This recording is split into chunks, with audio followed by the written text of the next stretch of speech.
So. Yeah, what do you think of the effect of the churches embracing Christmas? What's the long term effects on the church? Embracing December 25th. Scripture already said if we want to worship God, we have to worship Him in spirit and in truth. If the church wants to celebrate when Christ was born, all they have to do is to do it at the right time. They should go to the Hebrew calendar, see when Christ was born, which fall on the Feast of Tabernacles. And during the Feast of Tabernacles, they celebrate when Christ was born, giving thanks for God has come to tabernacle with us. God is with us, Emmanuel. So the tabernacle of God is with us. Doing it at the wrong time with pagan things, like you have your Santa Claus. Where is that in the Bible? Reindeer. Where is that in the Bible? Santa Claus coming through the chimney to give gifts to children who have behaved well. And they ascribe to Santa Claus like the Holy Spirit, because they said he knows everything. He knows the children who have been bad and the children who have been good. So where did your love come from?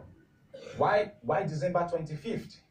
So they need to go back and see where this December 25th, how it originated.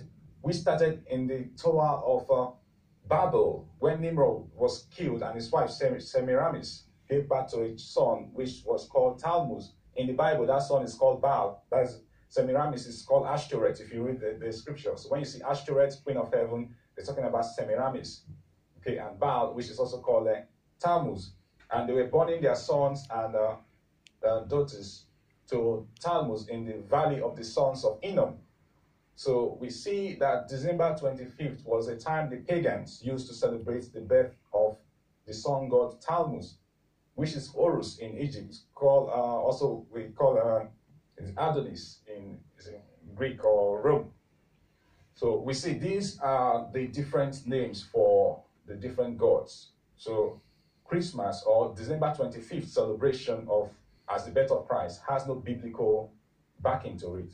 No one has ever proved that. If you want us to celebrate it, prove it using the scriptures.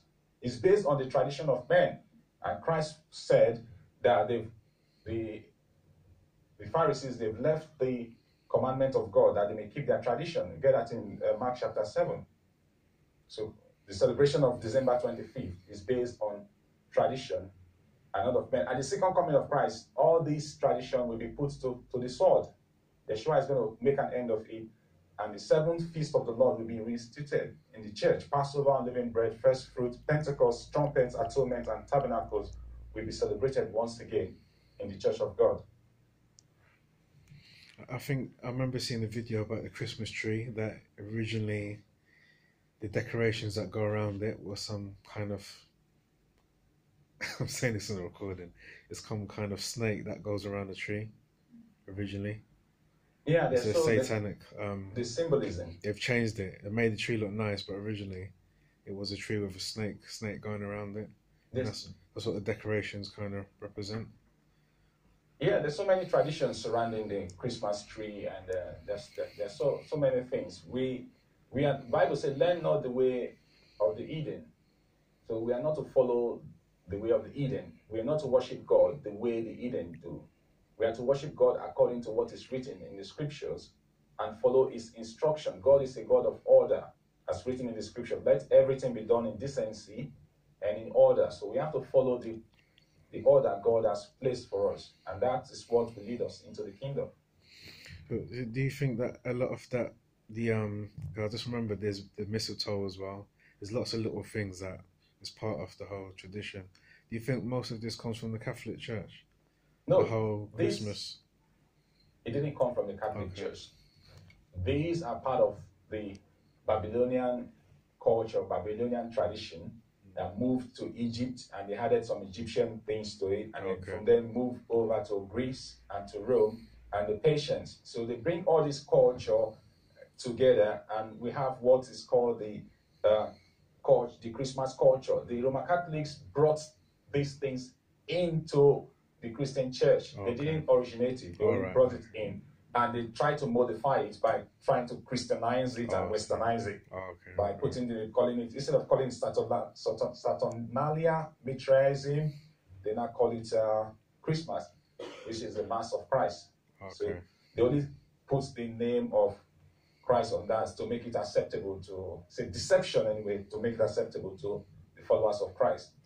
Okay, so they were key in merging it with Christianity then, the Catholic Church. Yeah, it's also called syncretism, a kind of blending of pagan practice and the true word of God. That's what almost all religions are.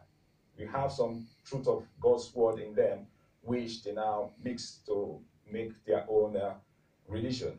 From Judaism, which is the tradition of the elders, they were called the scribe and the Pharisees. They mix it with their own tradition, which is they codified in they call the Talmud. They mix it with some scripture, and then you have Judaism, the Roman Catholicism.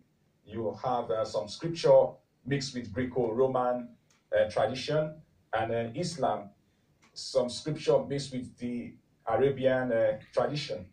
So it's all scripture mixed with pains. That's why the element of truth and the element of error. So they're all being modeled up in it. But we, the Hebrew faith, that follow the Hebrew faith, given to Abraham, codified by Moses, fulfilled by Yeshua, we rely only on the word of God. Okay. So any other question? I see the frenzy everywhere going all over the world now. People think that Christmas, they make some excuses that it's a time to reach out to the homeless, a time to feed the poor. Why wait until December 25th before you feed the poor? Why wait until December 25th before you reach out to the homeless? It's something the Bible said the poor you always have with you. You do it all year round. There's nothing special.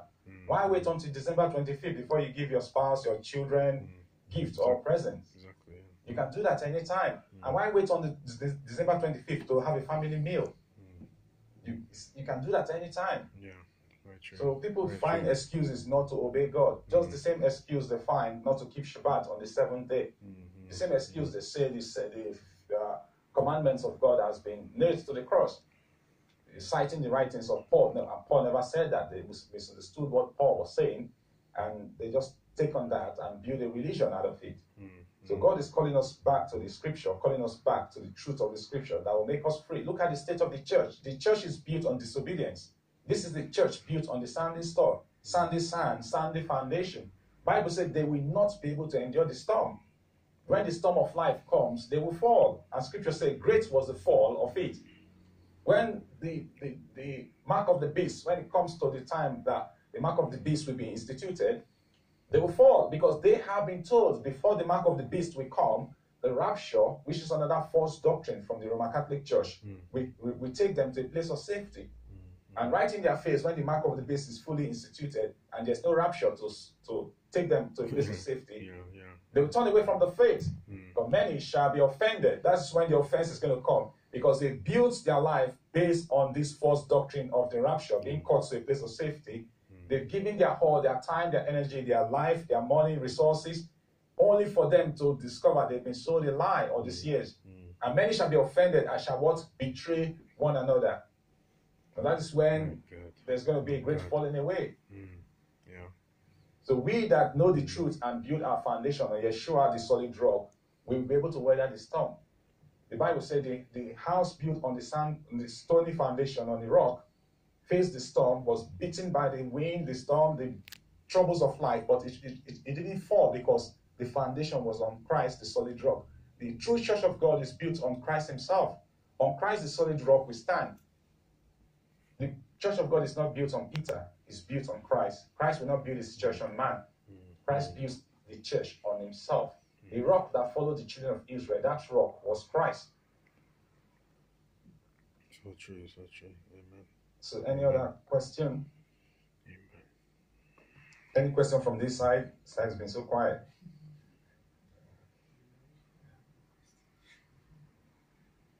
Okay, if we don't have any question, we say the Aaronic blessing and bring this service to a close.